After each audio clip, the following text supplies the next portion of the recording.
Hello friends, welcome to our YouTube channel VR learning. ఈరోజు మనం యుద్ధాలు, important battles in Indian history గురించి తెలుసుకుందాం. బేసిక్ థింగ్ ఏంటంటే, మన ప్రపంచ చరిత్రని కానీ లేకపోతే భారతీయ చరిత్రని కానీ ఇండియన్ హిస్టరీని కానీ గమనిస్తే కొన్ని బ్యాటిల్స్, వార్స్, యుద్ధాలు అనేవి దేశ చరిత్రను మార్చేసాయి అన్నమాట. సో అంతేకాకుండా వాటి గురించి మన కాంపిటేటివ్ ఎగ్జామ్స్లో కూడా అడుగుతూ ఉంటారు. ఈరోజు మనం అవి ఏవేంటి, అట్ ద సేమ్ టైం ఏ ప్లేసెస్లో జరిగినాయి, ఎవరెవరు జరిగినాయి, వాటిల్లో ఎవరెవరు గెలిచారు, అట్ ద సేమ్ టైం ఓడిపోయిన వాళ్ళు ఓడిపోవడానికి రీజన్ ఏంటి, ఇవన్నీ తెలుసుకుందాం. అంతేకాకుండా ఇవి కాంపిటేటివ్ ఎగ్జామ్స్లోనే అడుగుతూ ఉంటారు. ముఖ్యంగా ఇయర్స్ అడుగుతూ ఉంటారు. ఏ ఇయర్లో జరిగింది, లేకపోతే ప్లేస్.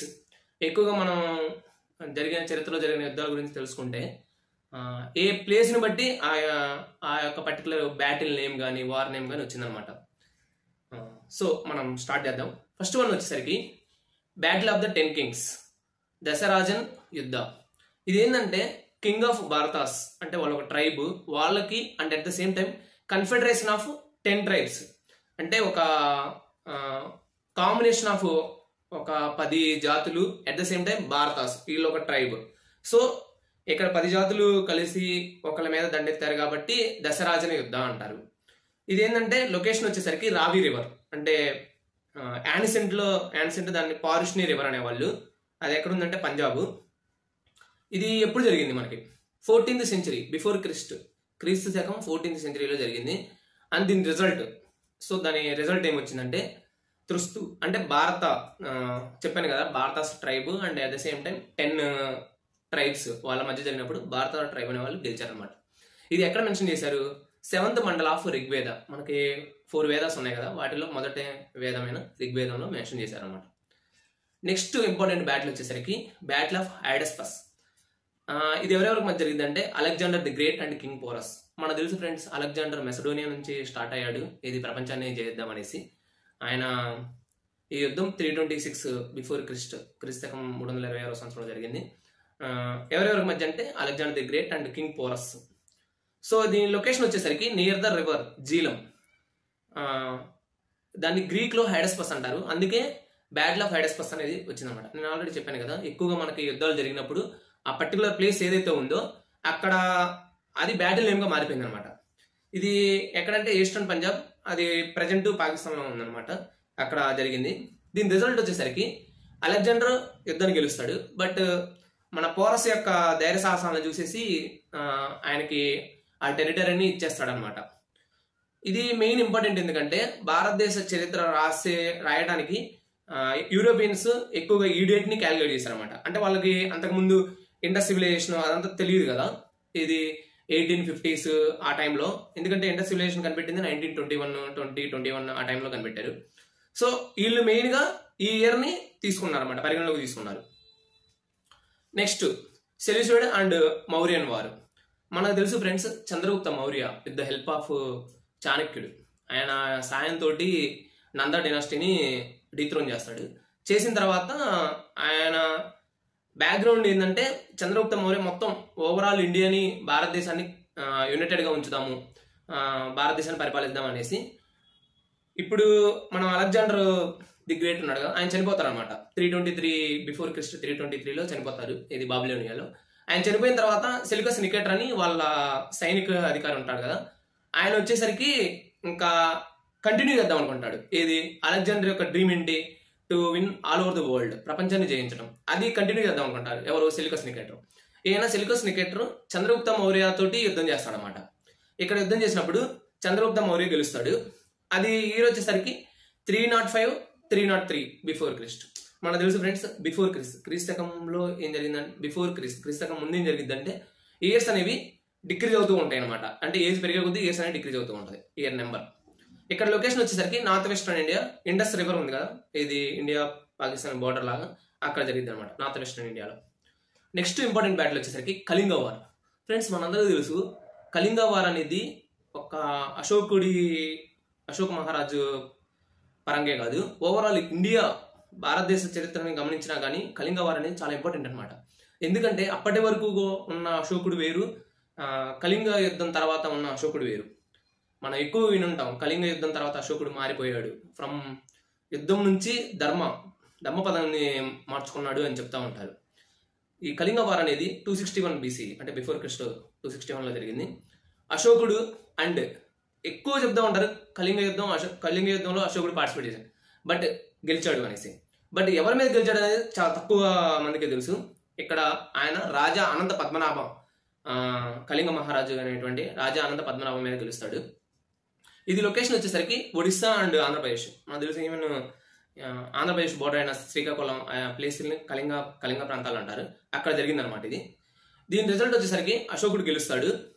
అండ్ మేజర్ షిఫ్ట్ అనమాట. ఆయన ప్రిన్సిపల్ పాలసీ అంత ముందు వరకు కూడా యుద్ధం చేయాలి, గెలవాలి అనే ఇదిలో ఉండేవాడు. బట్ అక్కడ నుంచి ఆయన పాలసీ మొత్తం మారిపోద్ది అనమాట, ధమ్మపదంలోకి చేంజ్ అవుతాడు. ఈ కళింగ యుద్ధం తర్వాతనే మనకి థర్డ్ బుద్ధిస్ట్ కౌన్సిల్ జరిగింది. అది 250 BCలో జరిగింది అనమాట, పాటలీపుత్రంలో. ఇక్కడ spread of Buddhism across Asia అనేది అశోకుడు తీసుకెళ్తాడు అనమాట. ఈవెన్ శ్రీలంక వాళ్ళ డాటర్ని సన్ని పంపిస్తాడు అనమాట శ్రీలంకకి. నెక్స్ట్ వచ్చేసరికి బ్యాటిల్ ఆఫ్ నర్మదా. ఇది వచ్చేసరికి king Pulakeshin II of Chalukya dynasty and king Harshavardhana of Pushyabhuti dynasty. ఇక్కడ హర్షవర్ధనుడు వర్ధన డైనాసిటీకి రాజుగా ఉంటాడు. అప్పుడు పులకేశిన్ II తోటి యుద్ధం చేస్తాడనమాట, ఎక్కడ నర్మదా రివర్ దగ్గర. అందుకే దీన్ని బ్యాటిల్ ఆఫ్ నర్మదా అని కూడా అంటారు. ఇది వచ్చేసరికి 618 AD అంటే క్రీస్తు శకం 618లో జరిగింది. ఇక్కడ పులకేశిన్ II ఓడిస్తాడనమాట హర్షవర్ధనుడి. దీనివల్ల ఏం జరిగింది, హర్షవర్ధనుడు సౌత్ సైడ్ కూడా రావాలని చూస్తాడనమాట. కాకపోతే ఇంకా ఆయనకి చెక్ పడిపోద్ది అనమాట ఇక్కడ.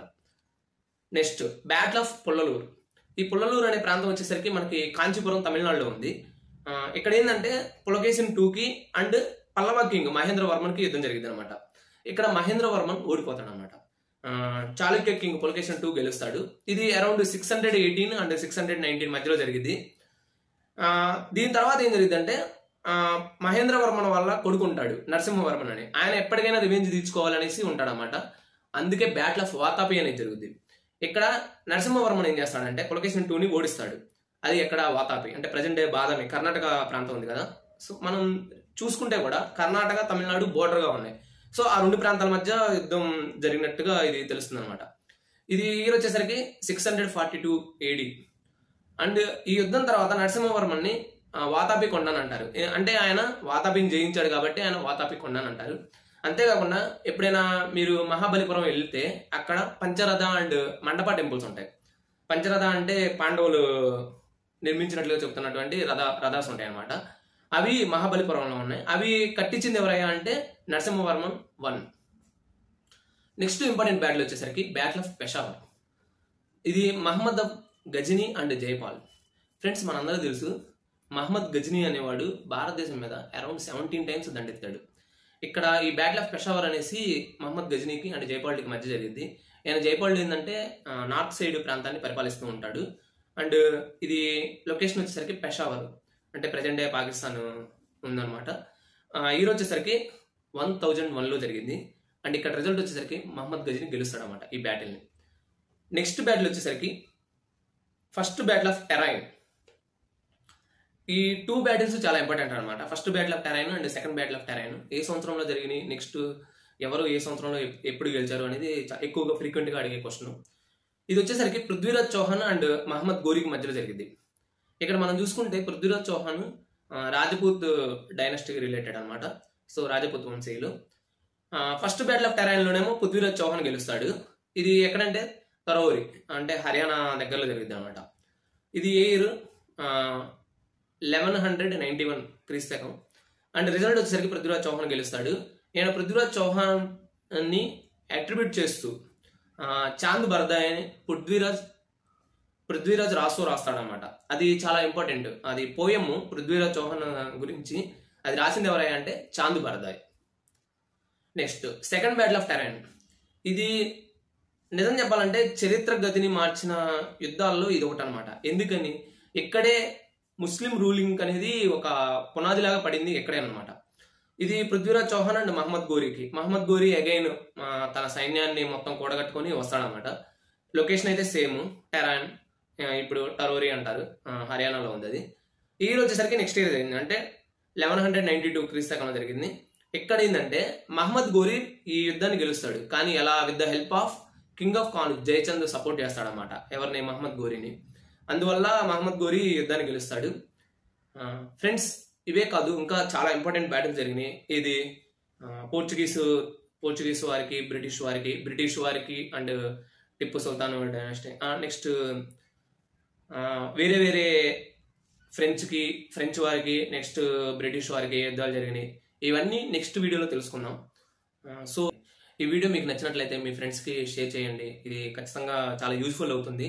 అండ్ ఈ వీడియో చివరి వరకు కూడా చూడండి. మీ తోటి ఫ్రెండ్స్ ఎవరైనా కాంపిటేటివ్ ఎగ్జామ్స్ ప్రిపేర్ అవుతుంటే వాళ్ళకి కూడా షేర్ చేయండి. Please like, share and subscribe. Thank you friends.